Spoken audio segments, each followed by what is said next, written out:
Halo Sobat Bola Bocor, apa kabar semuanya? Semoga sehat-sehat selalu. Kembali lagi saya akan membahas sedikit tentang PSM Makassar, di mana di pekan ke-6 ini PSM Makassar kembali tertahan oleh PSIS Semarang di Stadion Batakan. Ya, tidak ada gol yang tercipta di pertandingan antara PSM Makassar versus PSIS Semarang, dan tentunya ini bukan hasil yang memuaskan bagi PSM Makassar, apalagi selaku tuan rumah di pertandingan pekan ke-6 ini. Dan ini adalah warning bagi Coach Bernardo Tavares bersama anak-anak asuhnya, karena jika ingin terus bersaing di papan atas klasmen, ya tentunya harus bisa segera bangkit dari hasil-hasil minor ini di 3 pertandingan ini, teman-teman. Harus bisa kembali mendapatkan 3 poin di pertandingan berikutnya. Meskipun itu tidak mudah, karena PSM Makassar di pekan ke-7 nanti akan menghadapi Persija Jakarta di kandang Persija Jakarta lagi, teman-teman. Tapi mau tidak mau, kalau ingin bersaing di papan atas klasmen, ya PSM Makassar harus bisa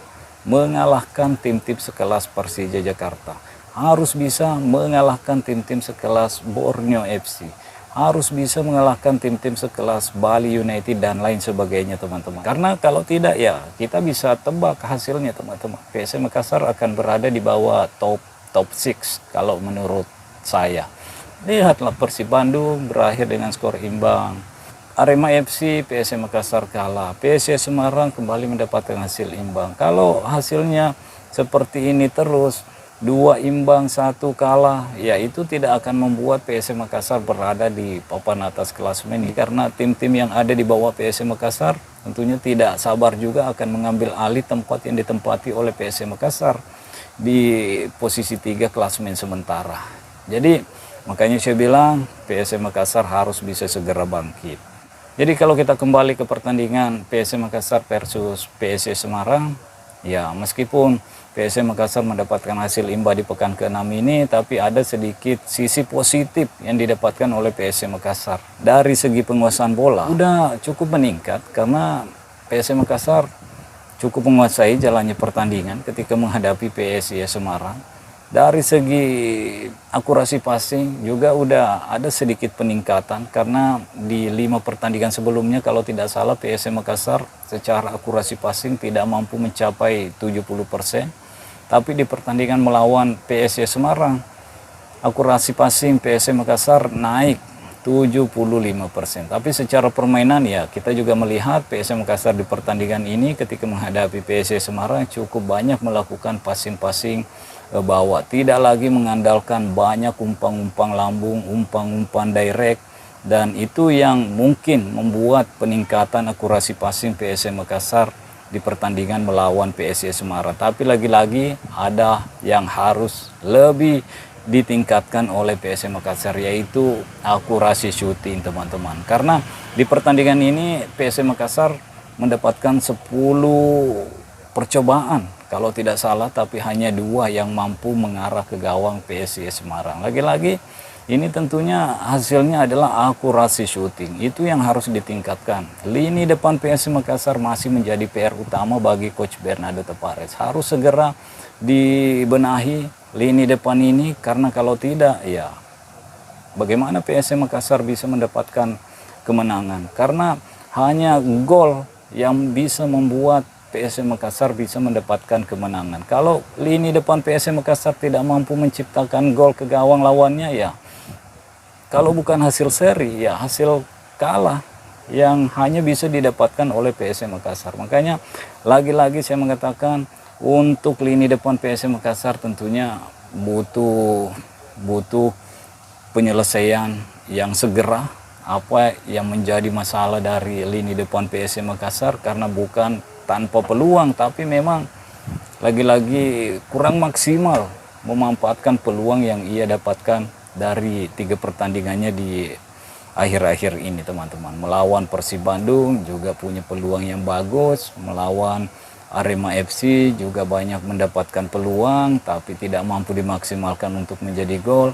Melawan PSIS Semarang sama, masalah yang sama berulang, tidak mampu memaksimalkan peluang yang ia miliki. Terlepas dari apa keputusan VAR kemarin, teman-teman, ya, saya tidak ingin terlalu jauh membahas tentang keputusan VAR apakah itu handball atau bukan, tapi ya secara pribadi saya melihat memang bola itu tidak langsung kena tangan, tapi ada pantulan dulu dari kepala. Ini tentunya keputusan wasit, mau itu penalti mau itu enggak, tapi ini akan terus menjadi perdebatan di kalangan publik pencinta sepak bola tanah air.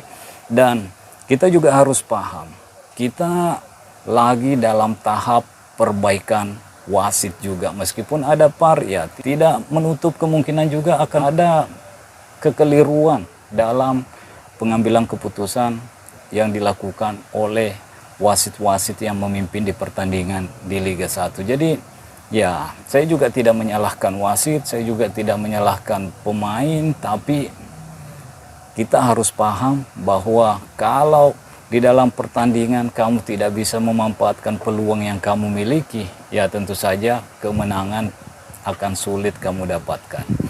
Kita udah tahu kualitas liga kita seperti ini masih dalam tahap berkembang. Tentunya ada keputusan-keputusan yang biasanya memang masih menjadi kontroversi, meskipun kita udah menggunakan juga VAR. Ya, pemain tentunya harus paham bahwa dia harus memanfaatkan peluang daripada menyalahkan keputusan-keputusan wasit yang kita tahu memang liga kita masih dalam tahap berkembang, teman-teman. Ini saya ulang-ulang karena kalau kita terus berdebat dengan permasalahan wasit, handball, atau bagaimana pengambilan keputusan yang tidak benar, ya kapan kita akan terus berkembang? Kita harus belajar dulu untuk menerima keputusan wasit, meskipun kita tahu ini adalah keputusan kontroversi, tapi ya inilah liga kita, inilah kualitas liga kita saat ini. Mudah-mudahan di tahun-tahun mendatang semuanya berjalan lebih bagus, wasit udah lebih meningkat dengan cara pengambilan keputusannya, pemain-pemain juga udah paham bahwa hasil-hasil review dari VAR begini, law of the game-nya begini, itu juga harus dipahami oleh pemain-pemain sehingga tidak banyak protes-protes yang terjadi di atas lapangan dan juga menimbulkan lamanya bola terhenti dan tidak berjalan dengan bagus pertandingannya, teman-teman, karena banyak protes. Dan tentunya saya kembali berharap PSM Makassar udah bisa mampu bangkit di pertandingan berikutnya, meskipun ini sulit karena akan menghadapi Persija Jakarta yang bermain di kandang Persija Jakarta. Tapi lagi-lagi saya akan mengulangi kembali bahwa kalau PSM Makassar ingin bersaing di papan atas klasemen, ya harus bisa mengalahkan tim-tim sekelas Persija Jakarta dan lain sebagainya, teman-teman. Oke, mungkin sampai di sini dulu. Stay healthy, no baper-baper. Bye-bye.